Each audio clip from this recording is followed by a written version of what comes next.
This LOS is describe, calculate, and interpret comprehensive income. Comprehensive income. The general expression for net income is revenue minus expenses. There are, however, certain items of revenue and expense that by accounting convention are excluded from the net income calculation. To understand how reported shareholders' equity of one period links with reported shareholders' equity of the next period, we must understand these excluded items known as other comprehensive income.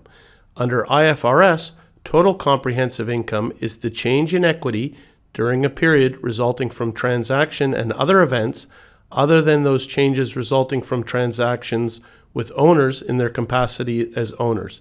So these are things that we cannot control in general.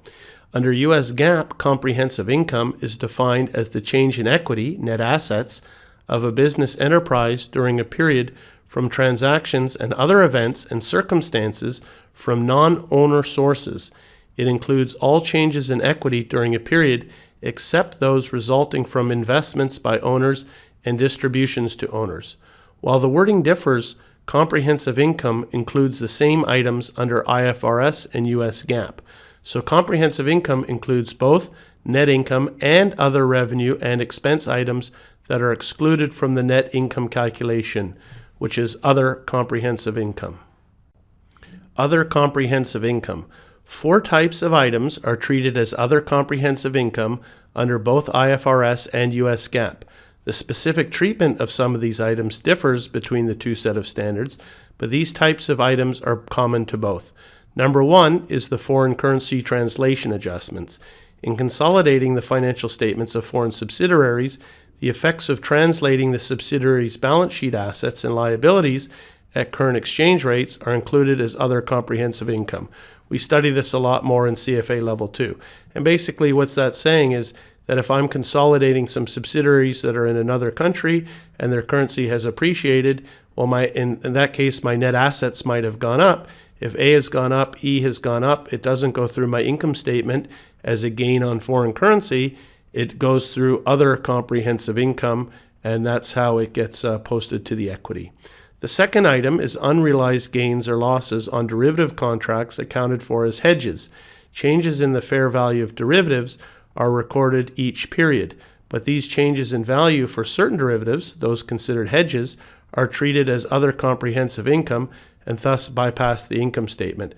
A great example of this, if you're curious, is to go look at Air Arabia in the United Arab Emirates, based in Sharjah, and look at their income statement for 2014 or 15, and you can see that they hedged on the price of jet fuel. Now the price of oil and the price of jet fuel came way down, so they had unrealized losses on their derivative contracts, which were accounted for as hedges. They had bought forwards or futures on jet fuel. Okay, and so that's a perfect example of an item that's unrealized loss. It doesn't flow through the income statement. It gets accounted through other comprehensive income. The third one is unrealized holding gains and losses on certain category of investment securities, namely the available for sale securities. We're going to see a lot of that in CFA Level 1, and we see it again in CFA Level 2. And finally, the fourth item is certain costs of a company's defined benefit post-retirement plans that are not recognized in the current period. And again, we see that in CFA Level 2 in the financial reporting section as well.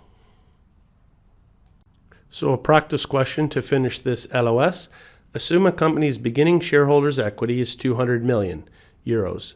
Its net income for the year is 20 million euros. Its cash dividend for the year are 3 million euros, and there was no issuance or repurchase of common stock. The company's actual ending shareholders' equity is 227 million. What amount has bypassed the net income calculation by being classified as other comprehensive income? A, 0 euros, B, 7 million euros, or C, 10 million euros? Okay, the correct answer is C, it's the 10 million euros. And so what I did is I just set up a quick T account, and I set it up for the entire equity. So they gave us the opening balance, 200 million, that was given to us, plus net income, we know, minus dividends. So I have a 217 subtotal.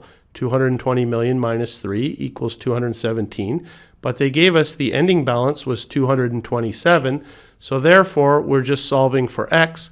227 minus x equals 217, and therefore we know that the 10 million has bypassed the net income calculation by being classified as other comprehensive income.